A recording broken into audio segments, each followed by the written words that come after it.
to the Tool Station Northern Counties East League podcast. I'm Richard Watts.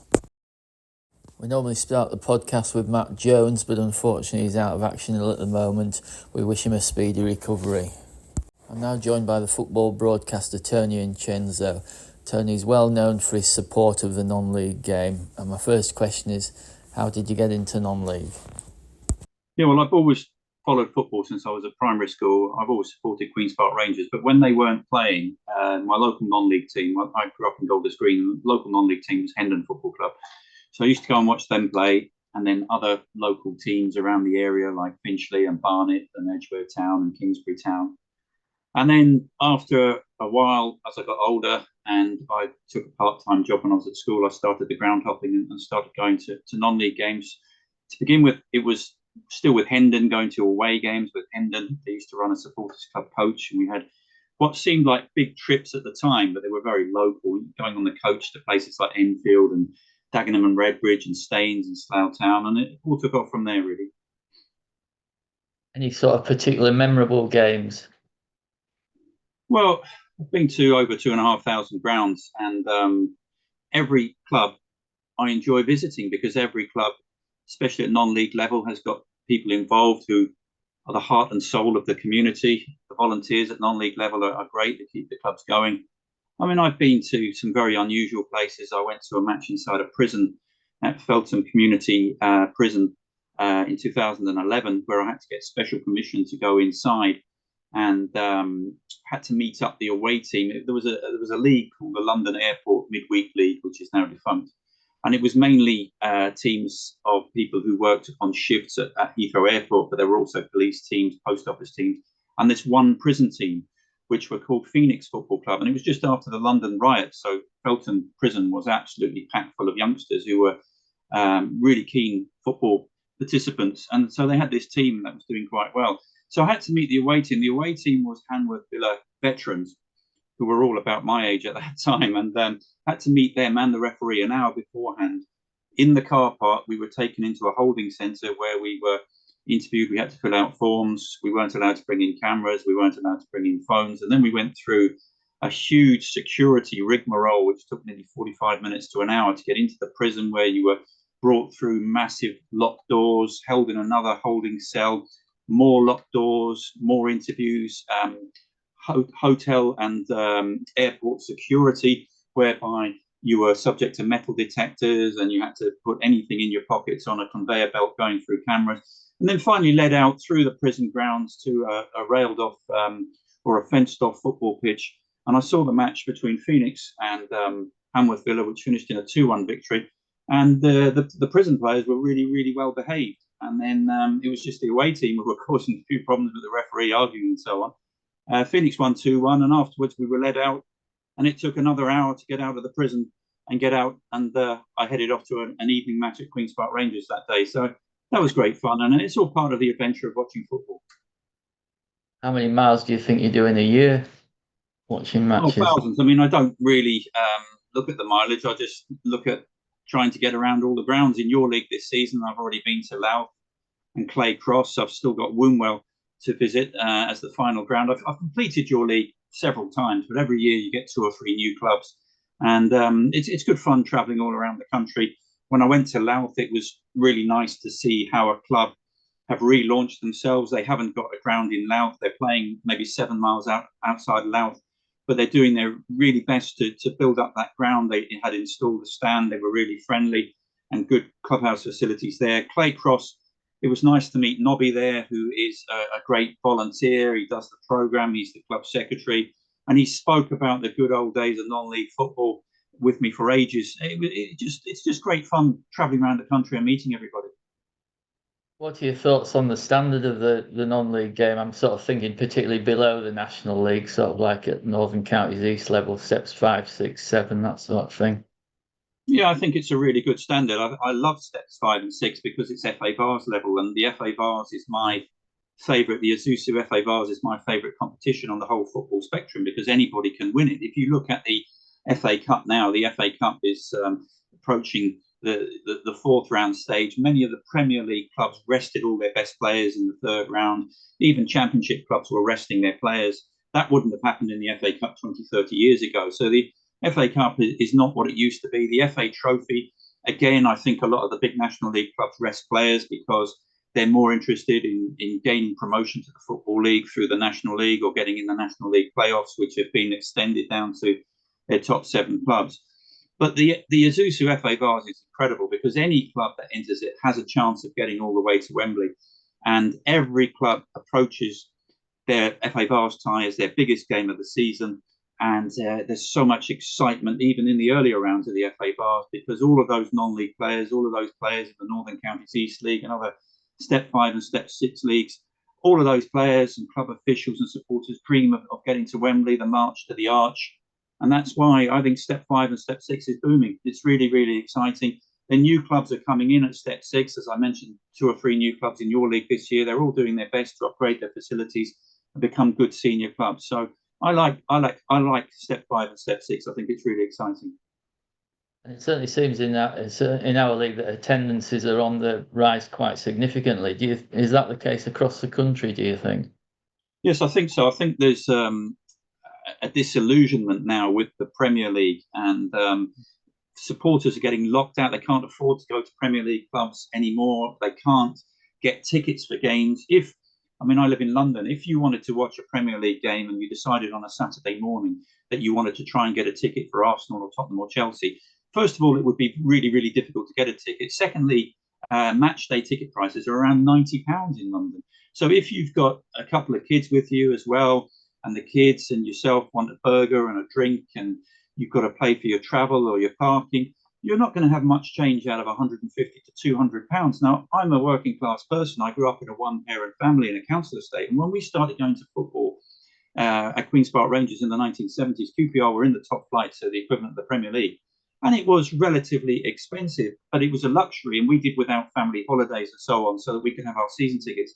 But nowadays, as a youngster growing up in London in a working class environment, I wouldn't be able to afford to go to football. And I couldn't support a Premier League club now. I just wouldn't be able to do it, wouldn't be able to afford it. So non-league is a viable alternative.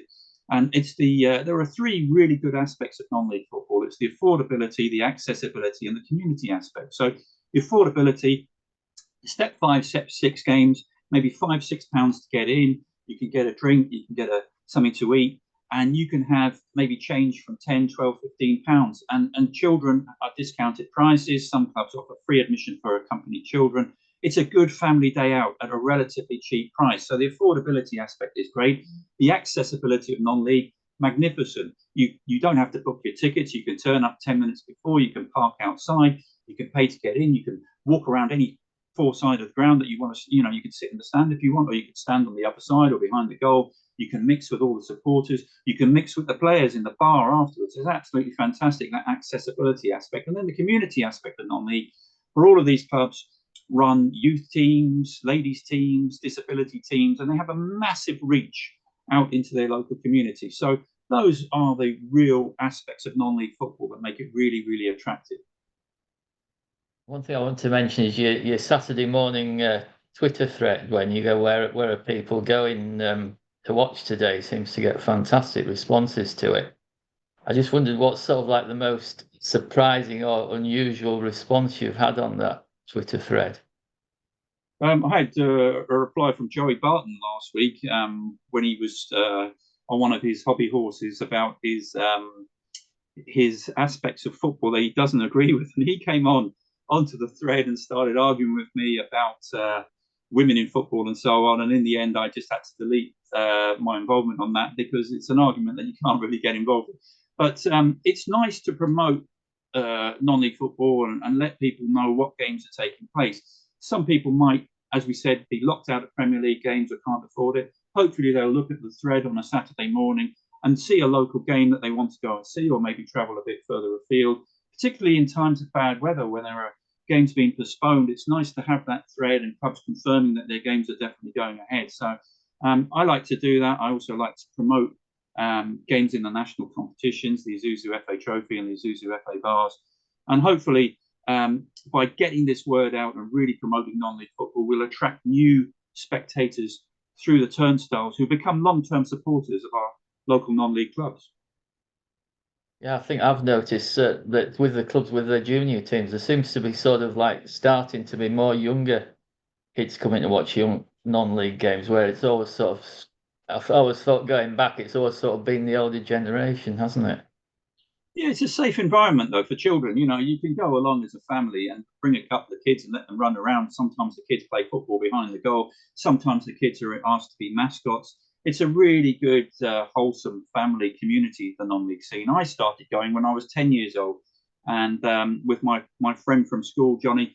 And my mum used to drop us off at the turnstiles at Hendon Football Club at 10 to 3 on a Saturday, and she'd come and pick us up at 5 o'clock after the game, or it was 20 to 5 in those days because games used to finish bang on time. But I can remember running up and down the terraces with my friend. We were 10 years old, and on a really cold day, we'd have a competition between us to see who could catch the match ball when it was kicked out of play and throw it back. And we'd be keeping the score, and we'd be running up and down on the terraces. And nobody seemed to mind because we were like unofficial ball boys on the day. And then one particular game, I think it was against Tooting and Mitchell United, we were into the last few minutes of the game, and I was drawing on touches of the match ball with my friend. I think it was something like 6-6 or 7-7, and I was absolutely desperate to beat him. So I saw the ball rolling towards the touchline, just about to come out of play. So I nipped under the perimeter barrier. I'm 10 years old. And I went and I booted the ball across the pitch to the Hendon goalkeeper, John Swannell, who looked in bemusement and picked the ball up. The referee looked at me, and I heard somebody shout from the terraces, "Oi, get off the pitch, what are you doing?" And I didn't realise in my excitement that I had actually encroached sort of like a couple of feet onto the pitch and booted the ball. Nobody knew what to do with this small ball on the pitch, so I quickly got off the pitch, and the referee waved play on. So I actually played an expert 40-yard cross-field pass in an Isthmian League game when I was 10 years old, and play carried on, and they played out the final few minutes. But that just shows what a great, safe environment it was for kids. And I suppose if you did something like that now and ran on the pitch and kicked the ball, you'd be thrown out. But in those days, everybody told me to get off the pitch, and they just got on with it.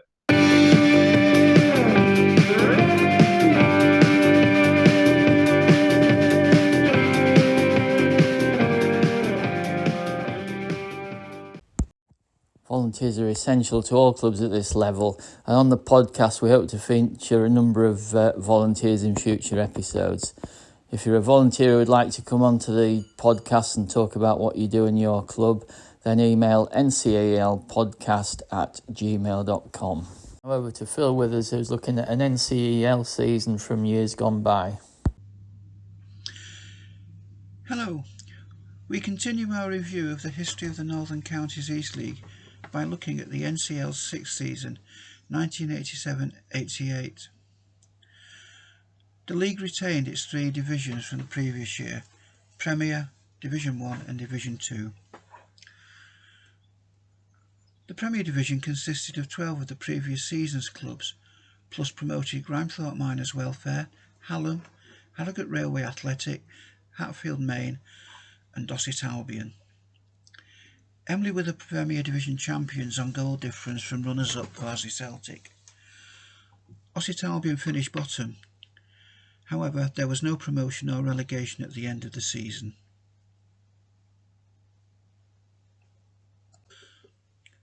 Division 1 was comprised of 13 teams from the previous season's Division 1, plus Eccleshill United, Freshfield Community and Birmingham Town, who were promoted from Division 2. The division was won by York Railway Institute, who were 3 points ahead of runners-up Rowntree Mackintosh, also the previous season's runners-up. No teams were promoted.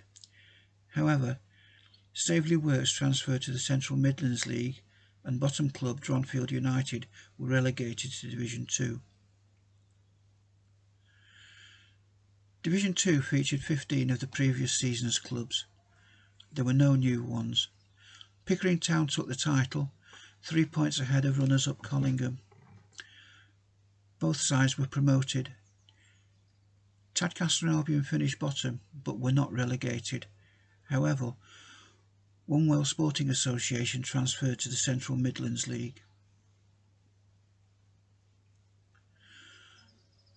The League Cup was an all Division 1 affair, with York Railway Institute completing a League and Cup double by defeating Rowntree Mackintosh 2-1 at Bootham Crescent, York. The Premier Division top scorer was Darren France of Bridlington Trinity with 21 goals. In Division 1, Jay Verity of Roundtree Macintosh led the way with 34. D.R. Ledbetter of Ossett Town topped Division 2 with 28. In the National Cups, Emley became the first NCEL club to reach the FA Vase final, but lost 1-0 to Cone Dynamos. Brigg Town reached the fourth qualifying round of the FA Cup, where they lost 4-1 to Lincoln City.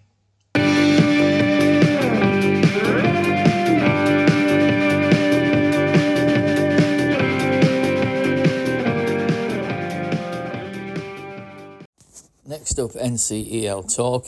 I'll hand straight over to host Aaron Walton. Okay. Evening, gentlemen. How are we? I'm fine, thank you. Good evening. Hi there. Hi, Si. Hello, Si. Are we all good? So if we can get on with, good. We're all good. If we can get quickly look back at the League Cup ties, I think it was a couple of weeks ago now. No major upsets there. Emily beat Louth 2-1, didn't they? And I've got to say on a personal note, it was nice to see Joe Jagger back on the score sheet after his quite horrific injury last season. So well done, Joe, and hopefully you'll be banging a few more in. So Handsworth beat Brigg 5-2, didn't they?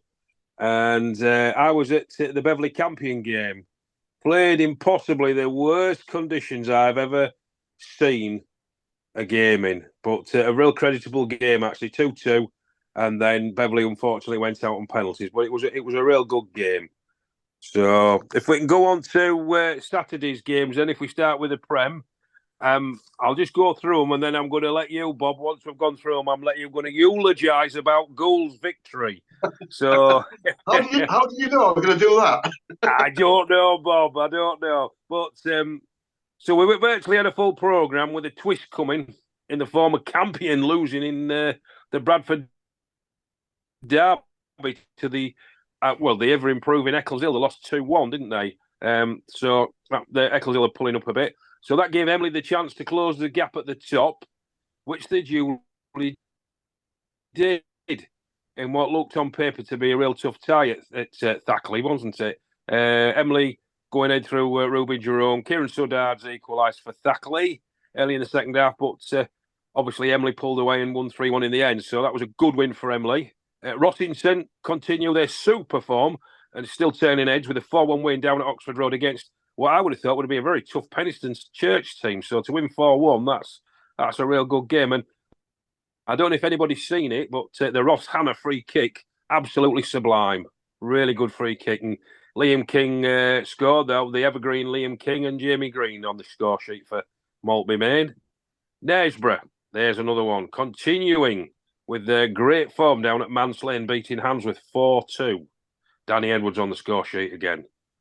Hallam are quietly going about the business as they beat Frickley with an impressive 5-1 display. Craig Denton's countrymen with 5 different scorers there. So I'm going to go down to the bottom, but I'm saving you till last, Bob. Right. Down at the bottom, all I can say is that it's getting very spicy. Maltby have not won for about 14 games, and then they beat Barton Town. Oh dear! But they put a real grafting performance in. I mean, Jordan Launcher scored.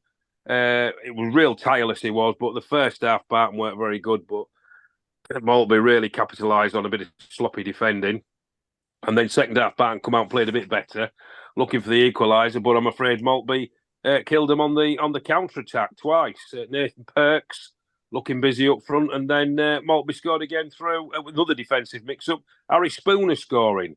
What makes it even more of a good win is Maltby played with 10 men for virtually all the second half.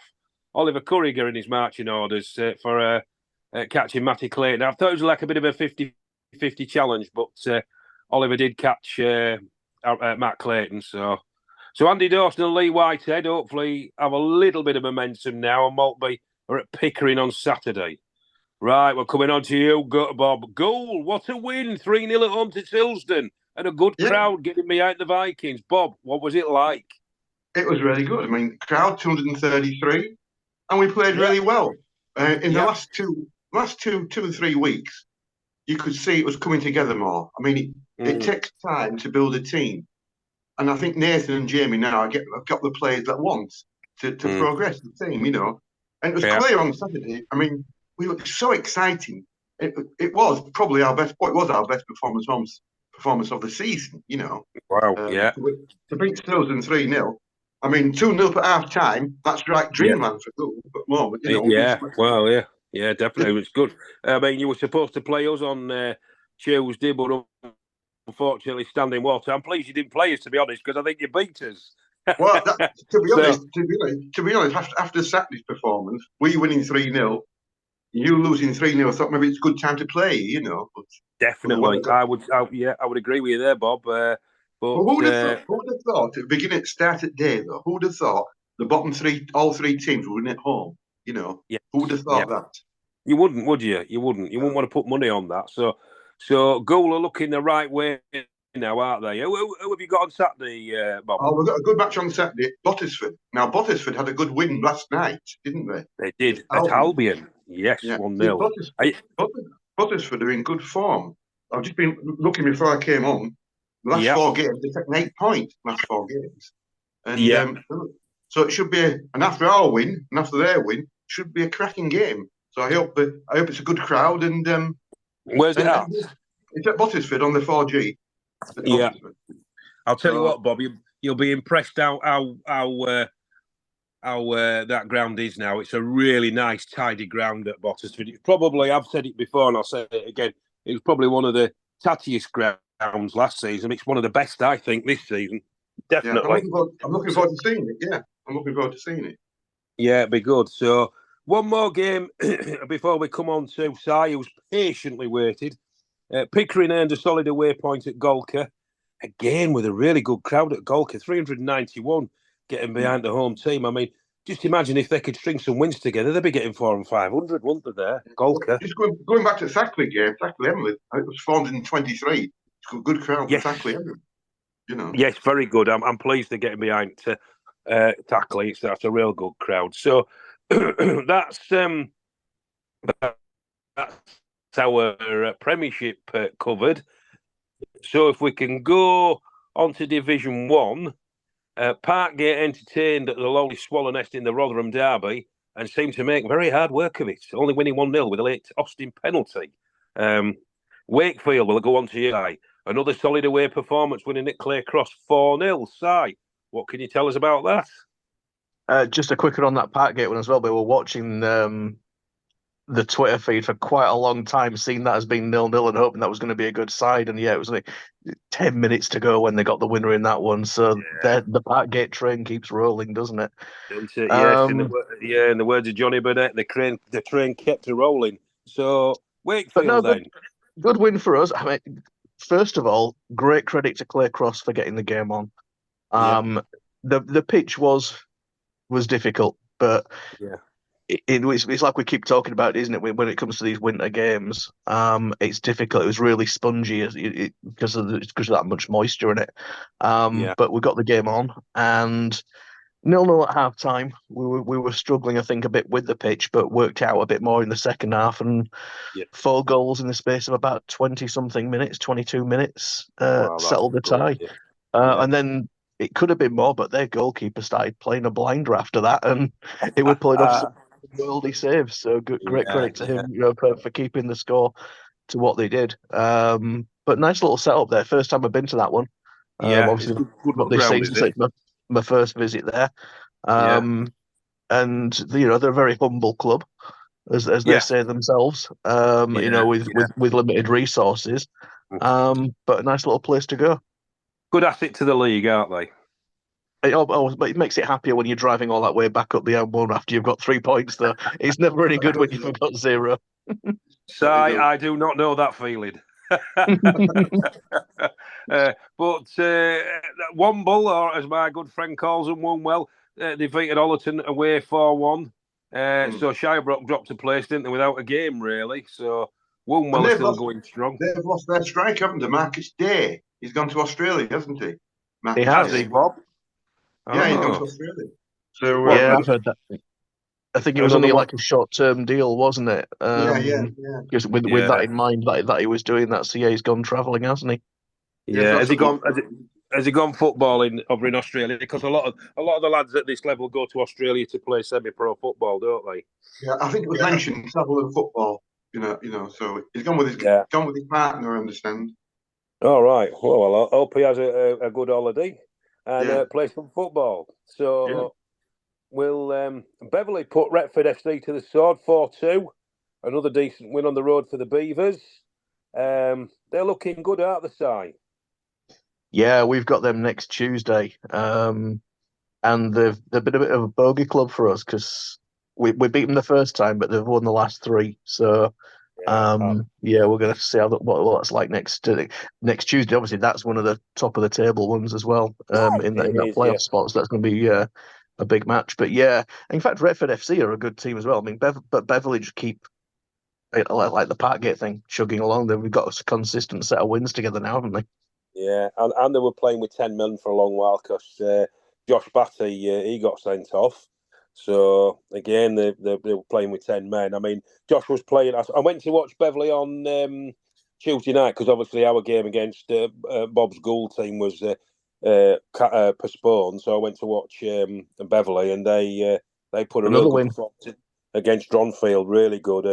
And Josh Batty could have scored... I think it could have scored 3 or 4. He put one either side of the post.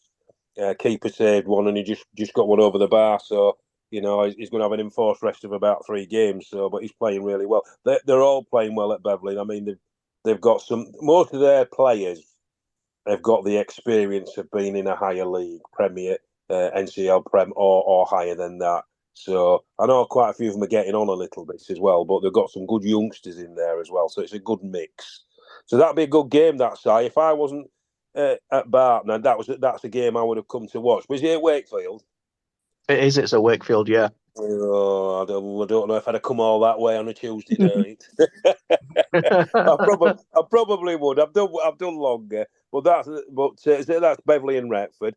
Aubrey did a good job on Harrogate, didn't they? 3-0. So. And again, another win on Tuesday for them as well, beating Athersley. So it's like we keep saying, if Aubrey had started this season well, they'd be up there. I still think, I'm starting to get that suspicion, could they make it into the playoff bracket? Yeah. Are there enough teams in there that could drop some points for them to do that, they're still in 7th, aren't they? And they've got... Yeah, it's that 10-point gap. They just need some teams above to start taking points off each other, don't they? Well, I think it's going to happen, isn't it? Because you've got to play Beverley twice, haven't you? Beverley got to play Parkgate twice, so it's. I don't know if you've got to play any of the other top teams, have you? At Wakefield, we've got Beverley once, but we've got Parkgate twice. Yeah, we've still got to go to Shirebrook. I think we've definitely got one well to do. So yeah. And I think it's the same for all the teams in there. So if Aubrey can keep ticking, you never know, they might be able to sneak into the playoffs again, and they got there last year, didn't they? Yeah, they did. Yeah. So Staveley move up to 9th with a good away performance at Glassalton 4-0. Perennial top 10ers Dronfield, they moved up to 8 with a solid away win at Selby 3-1. Another good crowd at Selby as well, 219. I mean, imagine if they were winning week in, week out at Selby. I think they would double that, wouldn't they? Yeah. So, Brigg drew with a strong Retford United team 2-2, even though Brigg were 2-0 up. Another shout out for the Zebra faithful as they were out in force, 284 there at the Hawthorns. Again, they do. They get behind the team and they're not particularly winning every week, are they, at Brigg? So they do get behind the team and they're a rowdy crowd. Real good, loud and proud. Armthorpe eased the relegation worries, didn't they? They've had a couple of wins, haven't they? Because they won in midweek. They're starting to pick up, aren't they? They are, aren't they? Yeah, they beat Yorkshire 2-1. And who did the win on in the week? Nostell. Yeah, away, wasn't it? At Nostell. And they've just picked up a keeper from us as well. Oh, have they? Who they got? Who's your keeper? Callum Gladding. He's gone to Armthorpe now. Has he? Has he played for other teams? That name rings a bell, that does. He will have done before Wakefield. Yeah, I don't know. I can't remember his history top of my head. They all seem to do the rounds, don't they? So he's a quality keeper. So and they're picking up form at right time to try and get out of that relegation fight. They've overtaken Yorkshire Amateur now. Yes, they have, haven't they? And I think they're only like are they below Glasshoughton or above them now? I'm not sure. They're below by 4 points at the moment. Yeah. So that's not too bad. So they'll get up there. So midweek action then, boys. Emily finally get to the top, don't they? Yes, I think Campion's gone off the boil a bit, haven't they? They've lost because they lost on Saturday. Campion, didn't they? And then they lost. Yeah, I think previous week. I was chatting to one of the media guys at Campion, and he says they've got 1 or 2 injuries, and I think Emerson Cox has gone back to Eccles Hill, and Emerson Cox is one of those midfielders that he doesn't stand out as a dazzling player, but he's a workhorse, and you miss him when he's not there. I like him; he's a good player for me. So they seem to. I don't know if they've hit the rocks or anything, but I think they'll. I'm hoping to pick up again. So the Pewits drew 1-1 at Hallam, so that was a good point there. The 2 Vars teams, aren't they? The two FA teams in the Vars, Hallam and Emily, aren't they? Yes, they are. Yeah, they are still in there. If they both win, I bet they get drawn against each other. Yeah, it's typical that, isn't it? Thackley got back onto winning ways, didn't they? They beat Silsden 2-0. Silsden seem to be dropping off a cliff a bit, don't they? They've gone right off the boil, Silsden, after a good start. I was at Norwood again. Obviously, I just said to see Beverley Town beat Dronfield, a good 3-1 win for Beverley. They created lots and lots of chances, but they were going either side of the post in the keeper's hands over the bar, caught offside. So it was a good game. It was a goal for a fiver, not bad at all. Aubrey put Athersley to the sword, didn't they? 5-0. And as we've said, Armthorpe have eased their relegation worries with a good 3-1 away win at Nostell. So is that the momentum Jack Varley's boys need? And as you intimated, Bob, a while ago, Bottersford had a good away win last night at Albion. That's nothing to be scoffed at. That's really good. That's to get a good result there. That's not easy. Not easy on their ground.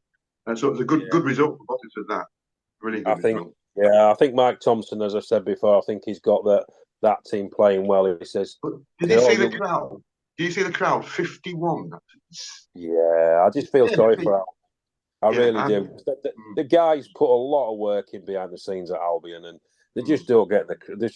I don't know what it is with the. I know the people of Bradford have got other things to do when there's a lot of teams in Bradford, but you've got to get behind your local team, haven't you? Not really. Yeah. So looking at the promotion and relegation in the Prem, it's got to be Emily's to lose now, hasn't it? Really, boys. It does. Yeah. They've got the massive favourites, aren't they? Yeah, they've got to be, haven't they? They're. I mean, they're playing so well. We've got to play them twice, Barton. So, good God, I don't know what's going on there. We have as well. Oh, yeah. Well, the way you're playing, Bob, you might beat them. Well, we're playing Tuesday night. This coming Tuesday at Emily. Right. So, well, let's hope you travel well. Are you going, Bob? Yes, I'll be going. Yes, I'll be going. Yeah, good. Go in that big stand. Get your big coat on because it's cold up at Emily. So good crowds, they all get good crowds, though, don't they? They really do, and that's the other thing. The locals get behind Emily, don't they? They get some real good crowds, and I think it helps when you're winning as well. I do. Yeah. But I think they've got 3 games in hand and a better goal difference in Campion, haven't they? So yeah. So they're looking favourites, aren't they? Looking favourites for promotion. Yeah, definitely. And then for the playoffs, it looks increasingly like 4 from 7 for me. Knaresborough could do it from teams outside the playoff places. So it's looking good for the likes. I mean, Rossington have had a real good season. Thackley still keep going. Albion is sort of there, but they had that rocky result, didn't they? Garforth and Penistone are always there, and as I said, Knaresborough. So it's generally got games in hand. And Gareth have got games in hand, haven't they, as well? Yeah. They have, yeah. We play them on Saturday, so I'm not looking forward to that. So, Well, no, I remember you saying before that Gareth's off a difficult place to go to get points, so that's gonna count in their favour, isn't it? For pushing for the playoffs. We've got them at home this week, but we have to play Gareth twice as well, home and away. Wow, blow me neck. So we have got some tough teams to play. You have, haven't you? You have, but you're just starting to do well. So relegation, we've got to relegation. Sorry, Bob. It's looking very tight. I mean, Barton and Tadcaster, we might get pulled in. Barton and Taddy might get pulled into it. I don't know. I was going to say that because the bottom three teams win on Saturday, the teams above them might be just starting to look over the shoulder a bit, you know. Well, if they aren't, I am. I know that for a fact. Because I'll tell you what it is with Barton this season. They've got things right off the pitch. They're beginning to get things right on the pitch. The problem is the pitch. Yeah. Because there's no momentum for the players. You know, we'll have a game, then we won't have a game. Then we'll have a game, then we won't have a game for 2 weeks. And they just can't get into a rhythm. I'm not making excuses up, but I think that's... They've only played it's an important factor. It's an important factor for any team, is that, definitely. They've only played 21 games, and most teams have played... Well, if you put it into hard facts, most teams have played a month's worth of games more. Yeah. So that just puts us at such a, I don't know, disadvantage. Yeah, disadvantage. I don't like making excuses up but we did. I mean, on Saturday first half, Richard, who I was commentating with, said that's probably one of the worst first half performances we've seen. But second half, I mean, they come out and they give it a good go. I'll give a mention to Harrison Coley, who played really well. Our number 10, he played really well on Saturday.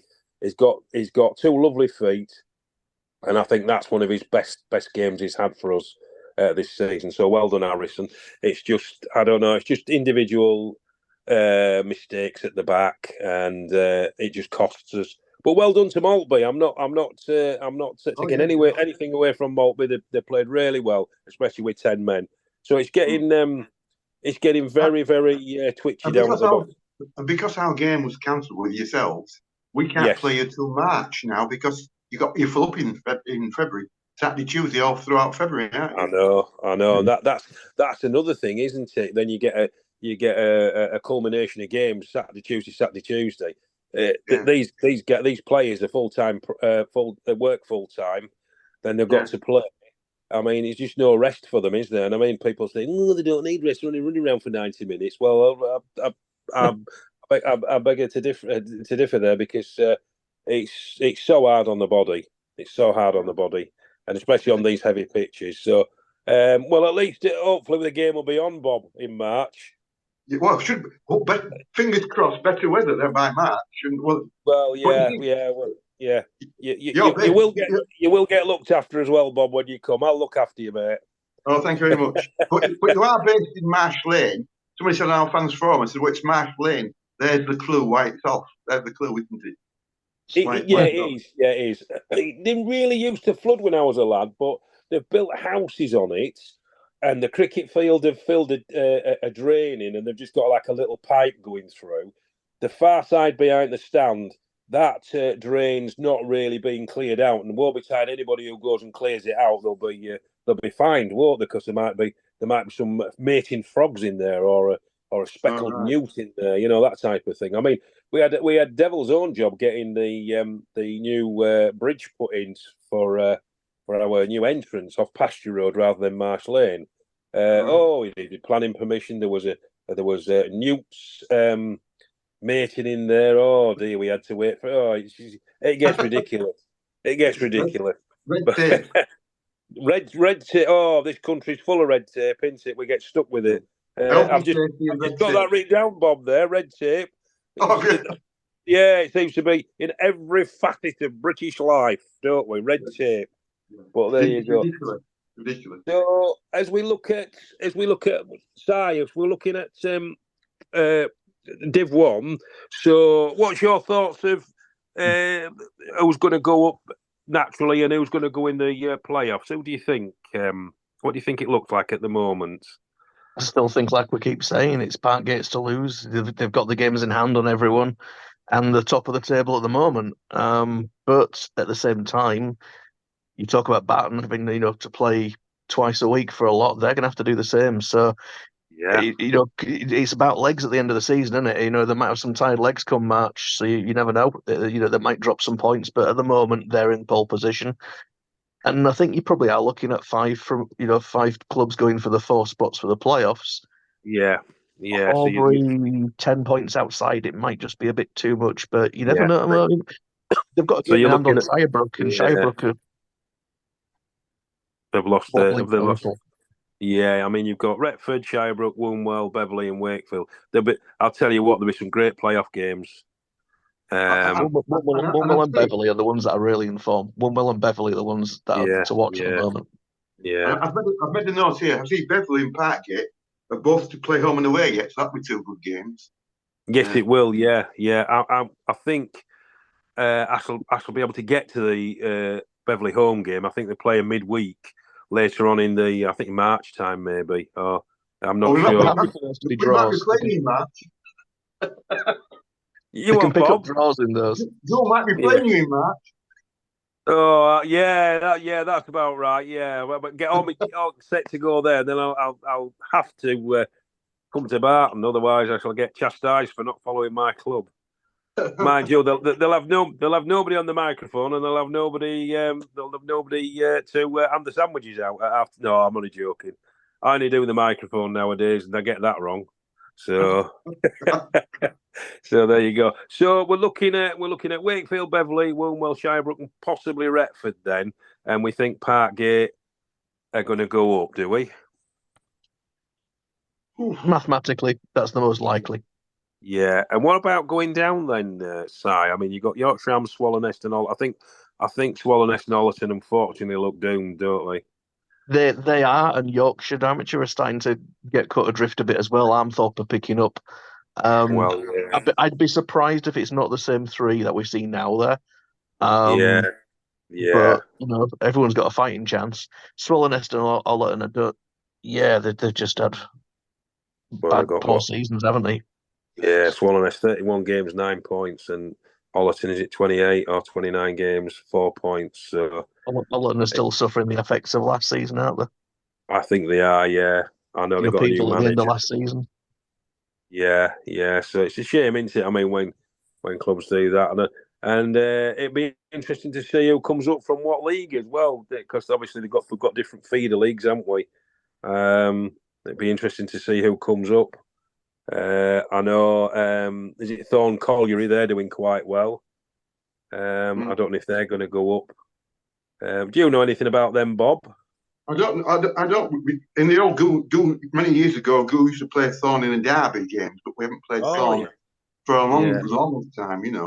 Well, that would be good if Thorn came up. It's a local derby, really.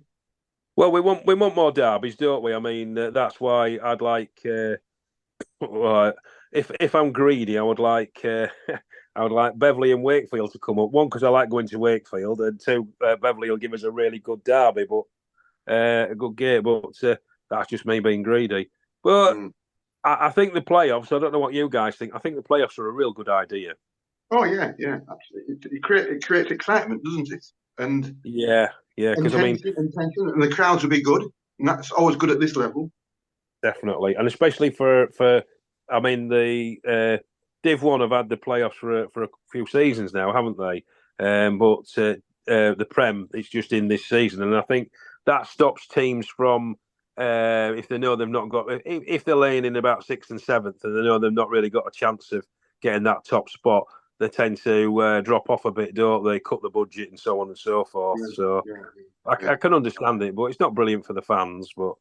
That's just the way I'd like to see it. I'd like to see two promotions and then the playoffs, so you get 3 teams up, 3 down, rather than the 2 up, 2 down.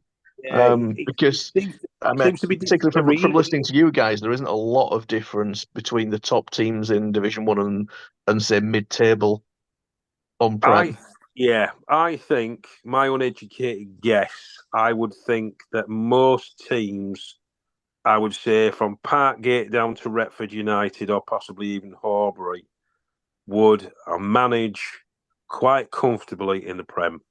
Yeah. Quite comfortably. Maybe not all fighting at the top, but definitely, in mid-table. Definitely. So it's the next jump that's the big one from NCL Prem up to Northern. That's the big jump. So if we just finally finish on what games have we got at the weekend? So I'm going to start with you, Si. Wakefield. You said they were was they at home or away?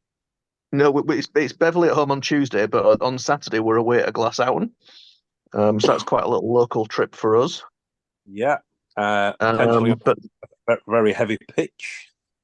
The match to watch for me, not that I'll be watching it, but the fixture to watch, Shirebrook versus Wombwell. So that's two playoff candidates there. So that's like the one. If I was picking a TV match, if they did that for Division 1, I'd be scheduling Shirebrook and Wombwell. It's a nice ground at Shirebrook. I like Shirebrook's ground. Neat and tidy. It looks a big pitch, but it's neat and tidy. It's a long way to go. I must admit, we went on a Tuesday night League Cup. It was a long way to go, but enjoyable. Mm-hmm. So there's your games to look for. And obviously Tuesday night's going to be a real good game for you guys. Wakefield versus Beverley. That'll be a really good game, that one.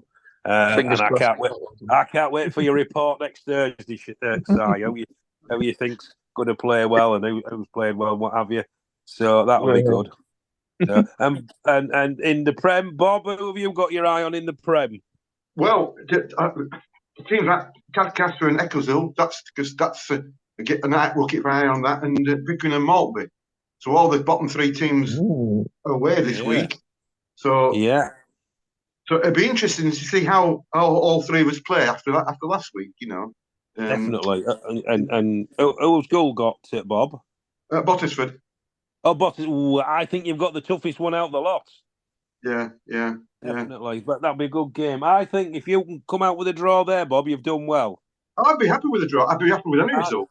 Yeah, if we can avoid defeat this time of the season, it's points on the board, isn't it? It's If you can keep a lad called Josh Eccles, if he's playing, he's a sandy-haired youth. If you can keep him quiet, then Gould will have a chance. But he's a smashing little player. He's Josh Eccles. Just watch out. If he's playing, watch out for him. He's a good player. I'll make a note. Make a note of that. Yeah. I'll tell our manager, Nathan. I'll tell the manager. Yeah. And if you keep Reece Moody quiet as well, the striker, keep him quiet because he's having a good season. I'm making notes, as you say. Well, I won't be allowed back in Bottisford, Bob. Yeah, don't do that. If we win, I'll blame you. Well, I'll get blamed anyway. So that's is there any games at the top? Have we got any games at the top? Who's Emily playing, Bob? Frickley. I was just going to point that one out. Oh, Frickley are a funny team. They'll win one week and then they'll lose 5 the next, won't they? Yeah. I mean, the beat us. I think the beat us. I can't remember what the beat us in the League Cup. 2-1, I think. But we didn't seem to be firing on all cylinders. So, and who have Campion got? I ain't got that one. Campions. Oh, Hallam. Yeah. Ooh, they're coming thick and fast for Campion. That's another tough game, isn't it? It is, yeah. Yeah, that's a real tough one. That one, and I'll be looking at what Thackley and Rossington are doing. That'd be a good game. Thackley and Rossington. I don't know if they're playing each other, but no, right. Thackley's at Penistone, which can be a tricky tie. And Rossington away to Handsworth. Again, Handsworth are a funny team. They'll win 4 or 5-1 one week, and then they'll lose 4 or 5-1 the next, won't they? They're a very topsy-turvy team at Handsworth. I know Barton went there, and Handsworth had 90% of the game, and we ended up with drawing 1-1. So it's just one of them. So there's some good games there, and I've got my eye. I'll tell you, I've got my beady eye on Knaresborough because I think they're still in with a shout. They're having one of the best seasons, Knaresborough. and it's a very, very, very tough place to go up at Manslane. Have you been there, boys? Yeah, we was there in the season. I think we lost 2-0. That's not a bad result up there. No. It was early doors. It was August time. I think. Yeah. I always worry about that. I don't know if you've been, Si, but down one touchline after you get past the dugouts, there's a big building, isn't there? A wall, and it's so close to the touchline, isn't it? Have you seen? Can you remember that? Is this at Knaresborough? Is it? Is it Knaresborough? Yeah. And I've not been yet, but I hope to go next season. Yeah, you well. Yeah. That's. I would advise a summer or an early season game because it gets very cold and very open at Knaresborough. It does. It's very open. Yeah, very hospitable. Very hospitable people. Yeah. Yes. Oh yeah. They're real good people at Knaresborough. Look after you well. It's just the team don't look after you because they usually beat us. Yeah. But all in all, we'll look forward to some good games. And as I say, midweek there's some good. Has Gould got a game in midweek, Bob? Yeah, we're away to Emily. That's it's get any easier, does it? Well, it'll test the team, and it'll show us where we are playing Emily, I suppose. Yeah. I'm going to stick my neck out here, Bob, and say you're going to get a draw there. Yeah, well, if we get a draw, we'll be very, very happy. I think it'll be more. Yeah, I think because with the games coming thick and fast, I think maybe get a draw. I hope you do, because I want Gould to stay up. So do I. Yeah. I want you to stay up because we love a game at Gould. Yes. They're always good. They're always good games, and the crowd get behind them, don't they? Yeah, I don't think they like us at Gould, are they, Bart? I don't think they like us much. I couldn't possibly comment, The trouble is, I know most of your volunteers anyway, so I get on all right with them. I know you do, yeah. But it makes it a good game. Anyway, I think we'll wrap it up there, gentlemen, and we'll convene next week to see how our teams have done and how other teams have done, and everything non-league, especially in the NCEL. So we'll bid you all good night. That's it for this edition. If you've got any news for the podcast or you'd like to appear on the podcast, please email ncelpodcast@gmail.com. Thanks for listening.